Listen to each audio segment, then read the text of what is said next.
Hi, I'm Ira Block.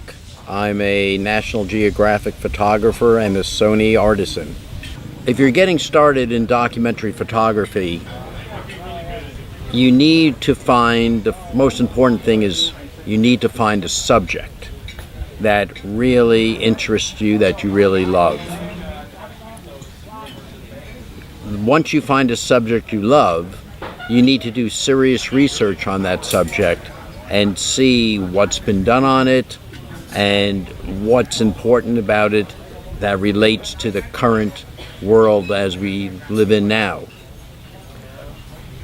Preparation's important because you want to prioritize your time and spend as much time shooting and not dealing with getting permissions and introducing yourself to people and going to meetings to learn about what you need to shoot.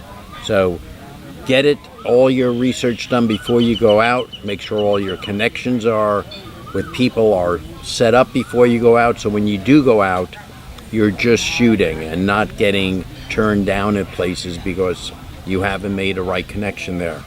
The best way to sell or pitch a project to someone is to actually have some work from that project to show them.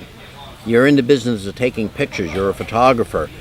They want to see pictures. They don't want to just read words about what you plan to do.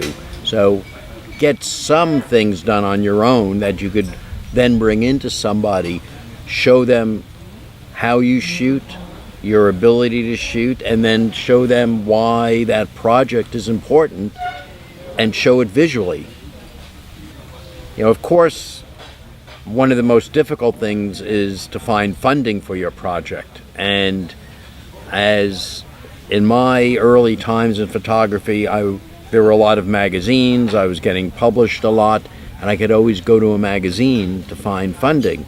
Things have changed now.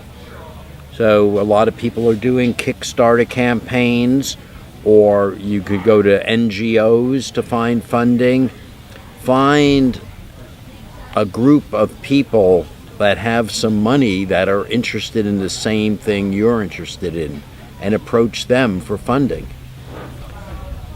I've been using different cameras for as long as I've been shooting pictures, going back to the days of film. And one thing that's critical on equipment is you need to know your cameras. You need to know what the cameras you're working with, what they will do and what they won't do. And once that happens, try to keep your gear to a minimum. Don't overburden yourself carrying a lot of gear with you. You're just going to weigh yourself down. Keep your photography simple. Only use specialized gear when you need it. But for most photography, especially documentary photography involving people and cultures, you don't need a lot of stuff now. The cameras are so good and the lenses are so good that you could shoot in any situation and come up with great pictures.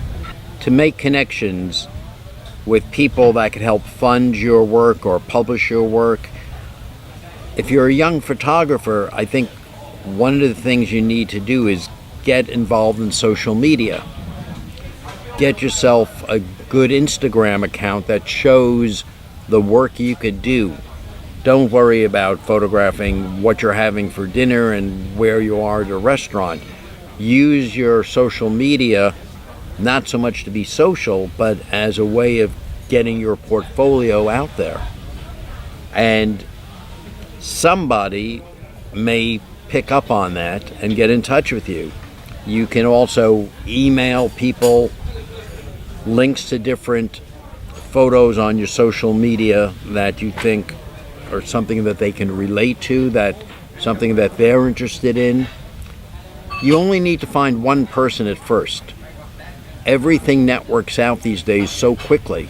Find a person, they know another person, they have a suggestion, but get that first person connected with you, and then they could help you spread your material out to friends of theirs and other people in the business. If you're using Instagram, you want pictures that people are going to notice, because most people, when they get on their Instagram account, are flipping through images. So you need pictures that will capture someone's attention. Usually those pictures have good color, bright contrast, so people will actually stop and look at the photo. That's a really good way to start getting people onto your account. Pictures that have graphic impact, because remember, pictures are fairly small, and as people flip through, what's going to make them stop? Something has to catch their eye. When I come back from a shoot, I could have 10, 12,000 images. I need to narrow that down. That's way too many. So what I tend to do is I'll go through it at first and make a first set of pics. Just anything that catches my eye, I'll pick it. Then I'll wait a day or two and go back through those pics and start being a little more careful of what I like, start comparing things to one another. So maybe the first run through of from 10,000 pictures, that first initial picking session, I'll edit it down to 1,000 pictures. Then I'll go through it again and maybe narrow it down to about 500 pictures. With those 500 pictures, I'll usually then look at it with my assistant, get another set of eyes on it, because certain times and certain images you're just emotionally attached to, but they may not be a great image. It was maybe an image of a person that helped you out that you really liked, but the image isn't that important to what you're doing. Or maybe it's an image that you spent a lot of time getting permission to shoot or climb some mountain to get to. You're emotionally attached to that image because you spent so much time. So getting another set of eyes to look at the images and having a discourse with that person is really important to get. So I will get 10, 12,000 pictures down to about 200 to 300 that are important to the project or the story.